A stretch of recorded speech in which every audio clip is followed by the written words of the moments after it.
할렐루야. 월요일 새벽에 오신 우리 성도님들을 환영하고 축복합니다. 서로 인사하시겠습니다. 반갑습니다. 잘 오셨습니다.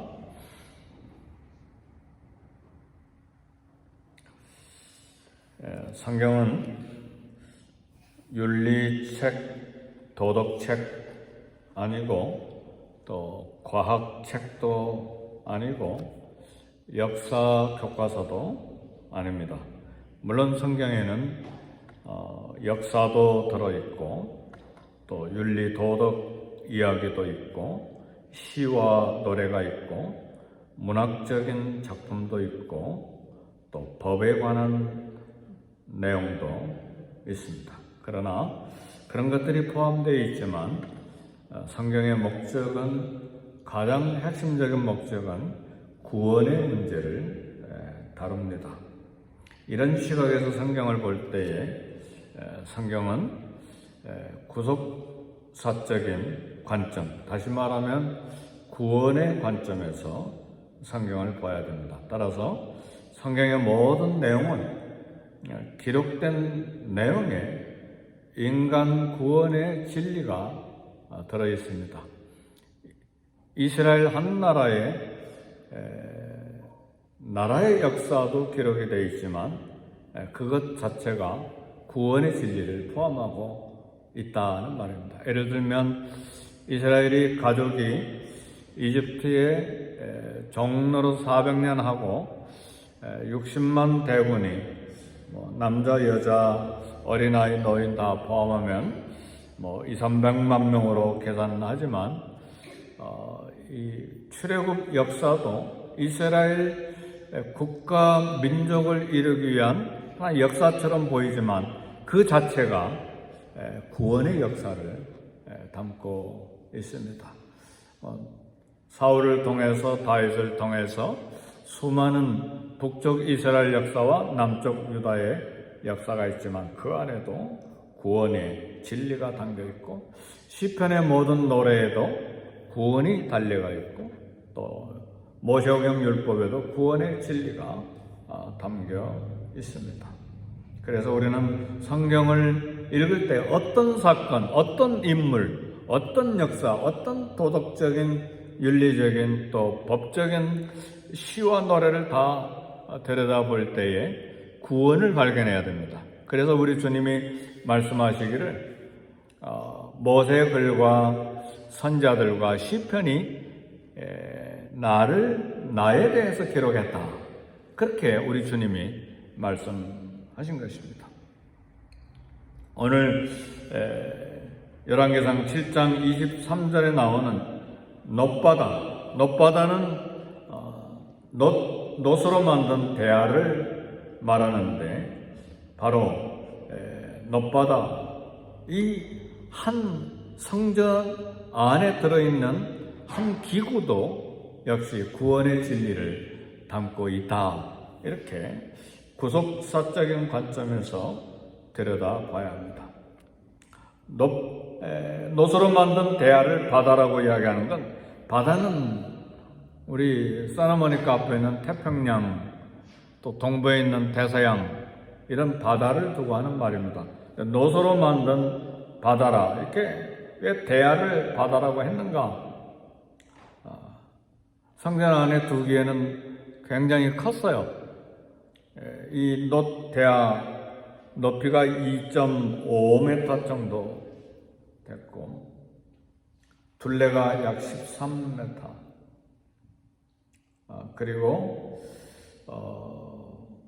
이 물통에 담을 수 있는 물이 약 44톤, 45톤까지 됐습니다. 이 놋 대야의 직경 거리가 4.5m가 되는데 이 작은 수영장급에 속한 놋 대야를 놋바다라 그렇게 말했는데, 왜 이렇게 큰 물 대야를 성전 안에 두었는가? 수천 년 전에 이 커다란 대야가 우리와 무슨 상관이 있는가? 여기에 그리스도께서 흘리신 피의 은혜가 여기에 진리로 들어있기 때문에 그렇습니다.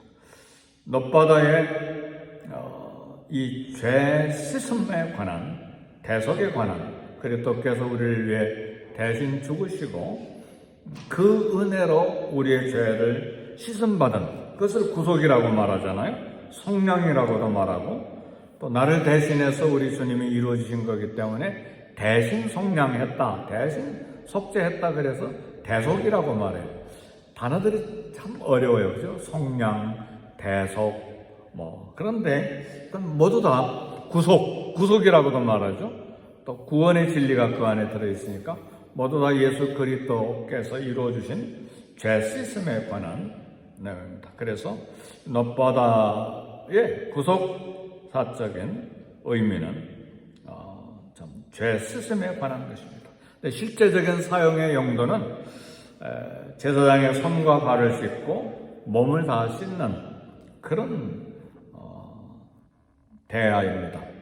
하나님 앞에 나아가는 인간의 더러움을 씻어내는 정결 의식에 필요한 작은 수영장이다, 이렇게 생각하시면 됩니다. 그래서 제사장들은 매일 이 놋바다의 물로 손과 발과 몸을 씻어야 했습니다.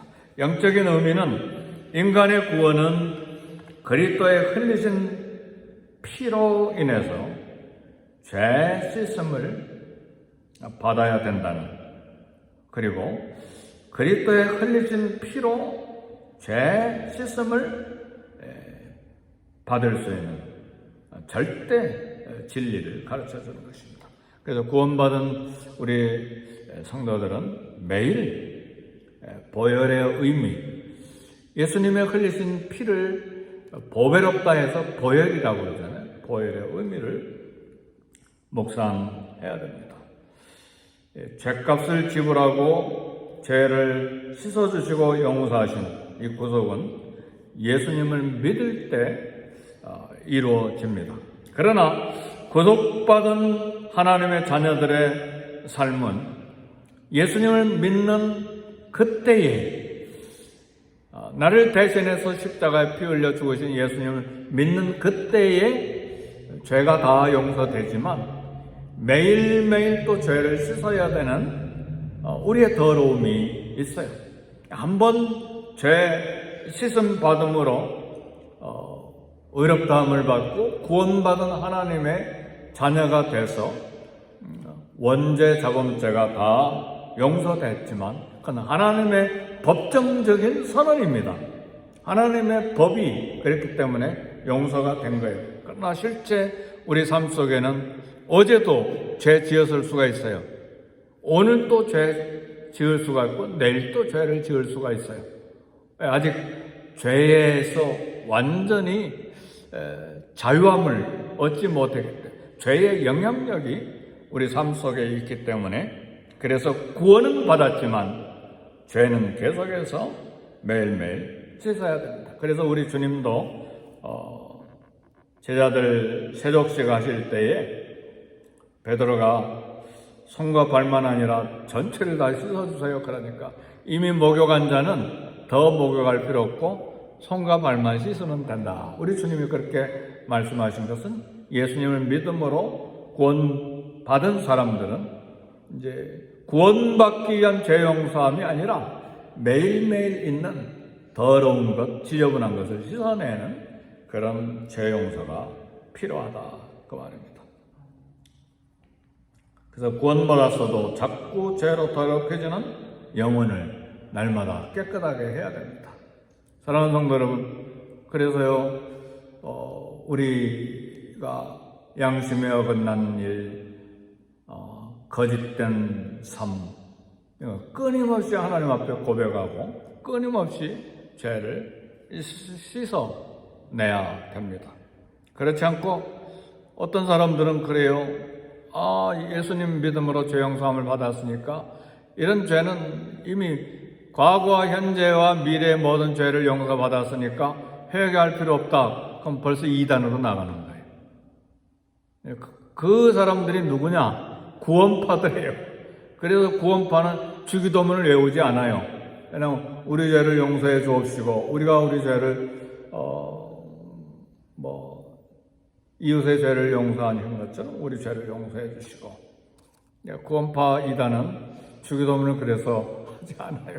얼마나 이단으로 빠져나가는 겁니까? 그리고 실제로 죄 용서함을 받은 그리스도인이 오늘 지은 죄, 내일 지은 죄 회개하지 않고 지내면 죄가 계속해서 쌓여서 몇 가지로 나타나는데, 죄에 대해서 무감각해져서 더 악한 죄인이 돼서 구원받은 하나님의 자녀라는 하나님께서 그 죄에 대해서 심각하게 다루실 때가 와요. 어떤 경우에는 목숨이 위태로울 수도 있어요. 언젠가도 간증했지만 제 친구 중에 한 사람, 목사님이신데 교인 중에 한 사람하고 부정한 짓을 저질렀어요. 근데 그 교회가 얼마나 넓은지 목사님 온 교회가 용서할 테니까 이제 그만 관계 끊고 돌아오세요. 안 돌아왔어요.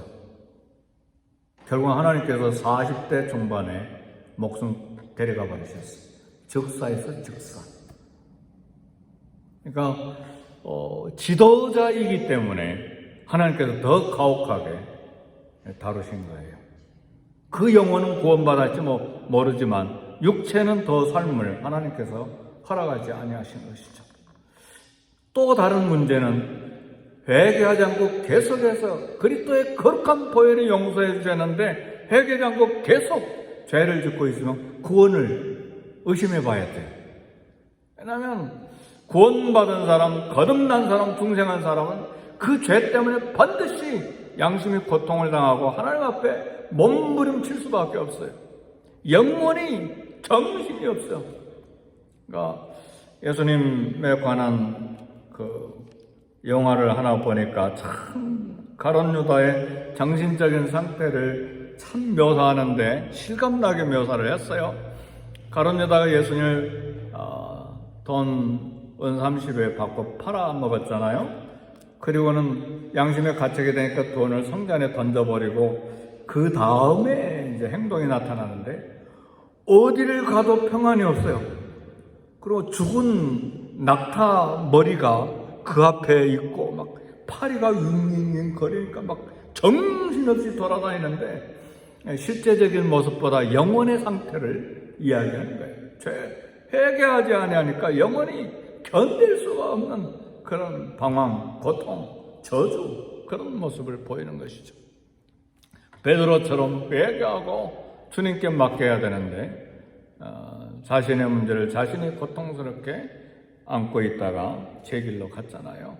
그래서 이 아침에 우리 놋바다를 통해서 놋대야를 통해서 우리가 참 받는 교훈은 구원을 받았어도 자꾸 더럽혀지는 영혼을 깨끗하게 해야 돼요. 그래서 우리 손에, 우리 양심에, 그리고 우리 생활에 어느 구석이든 교회를 섬기는데도 역시 마찬가지. 깨끗하지 못한 욕심으로 섬기거나 부정한 것들이 있으면 회개해야 돼요. 하나님 기다리세요. 길게 기다리세요. 하루아침에 막 매를 대거나 그런 것이 아니고 1년, 2년, 3년, 4년 길게 기다리는데도 회개하지 않으면 결국 하나님 그 부분 가지고 다투실 때가 와요. 다투실 때는 심각하게 그 문제를 다루세요. 그러니까 우리 하나님은 우리는 하나님 사랑하지만 거룩한 두려움으로 사랑해야 돼요. 하나님을 경외할 때 우리가 가져야 될 자세입니다. 사랑하는 성도 여러분, 우리 하나님이 죄를 얼마나 심각하게 다루는지 그 심각하게 다루는 가장 핵심적인 방법은 뭐냐? 아들의 목숨 죽는데 내주시겠다고 말해요. 그만큼 죄를 심각하게 다루세요. 그래서 우리는 죄를 지면 아차 하고 주님 잘못했습니다. 내려놓겠습니다. 양심의 문제든 물질의 문제든 어떤 것이든 하나님 앞에 말씀의 법에 옳지 않은 건 내려놔야 돼요. 하나님 조용하시니까 괜찮은가 보다, 이 정도는 봐주시는가 보다. 아니요. 회개해야 합니다.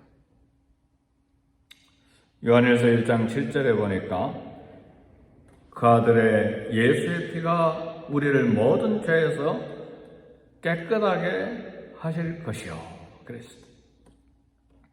요한일서 1장 9절은 예수 믿는 사람, 성도들의 죄의 회개에 대한 이야기를 합니다. 만약 우리가 우리 죄를 자백하면 그는 믿으시고 의로우사 우리 죄를 사하시며 우리를 모든 불의에서 깨끗하게 하실 것이요. 우리가 우리 죄를 자백해야 된다 그 말이에요. 야고보서에도 말씀하시죠. 5장에 기도를 이야기하면서 우리 죄를 자백할 때 질병에서 치료하신다는 야고보서의 말씀을 읽습니다. 놋바다가 상징하는 그리스도의 속죄의 은혜의 풍성함, 그야말로 바다라고 이름하는 것처럼 바다처럼 넓습니다. 온 세상의 죄를 덮을 수가 있어요. 온 세상의 죄를 씻고도 남음이 있어요. 그만큼 예수 그리스도의 피와 용서의 은혜는 크고 넓고 위대합니다. 에스겔서 47장에 나오는 것처럼 성전의 문지방에서 물이 흘러나와서 발목을 채우고 무릎을 채우고 허리를 채우고 그 다음에 헤엄치는 물이 된 것처럼 하나님 아들의 영원하신 생명의 물 십자가에서 우리에게 쏟아 주셨습니다. 할렐루야. 그래서요 예수 그리스도의 십자가 앞에 무릎 꿇고 간구할 때 살인자도 용서를 받잖아요. 할렐루야. 어메이징 그레이스, 나 같은 죄인 살리신 그 은혜 놀라워. 그 사람 살인죄 정도가 아니라 어마어마한 흑인 노예들을 비참하게 만든 여성들을 특별히 이 노예선에서 배를 타고 노예들을 잡아오면서 배의 기둥에다 여인들을 묶어놓고 빨가벗어놓고 온갖 부정을 다 저지른 사람이 존 뉴턴이에요. 근데 그 사람도 용서를 받고 교역자가 되고 어메이징 그레이스 그 은혜 놀라워 찬양을 부른 사람이에요. 그러니까 하나님께서 예수 그리스도를 통해서 우리에게 부어주신 용서의 은혜, 그 쏟아진 피의 은혜는 온 세상을 덮고도 남는 거대하고 위대하고 크신 능력의 용서의 피예요. 그러면서도 불구하고 큰 죄든 작은 죄든 하나님 앞에 회개해야 된다는 사실. 그리스도의 보혈은 시간, 공간을 초월해서 온 세상에 흐르고 있습니다. 말씀을 마칩니다. 속죄의 은총에는 제한이 없습니다. 믿고 회개할 때 씻음받고 구원을 얻습니다. 그래서 우리 주님이 요한복음 4장에서 말씀하셨어요. 내가 주는 물을 마시는 자는 영원히 목마르지 아니하리니 그 속에서 영생하도록 솟아나는 샘물이 되리라. 아멘. 할렐루야. 매일매일 주님 십자가 앞에서 그 보혈을 묵상함으로 이 땅을 살아가는 저와 여러분이 되시기를 제 이름으로 축복합니다. 아멘.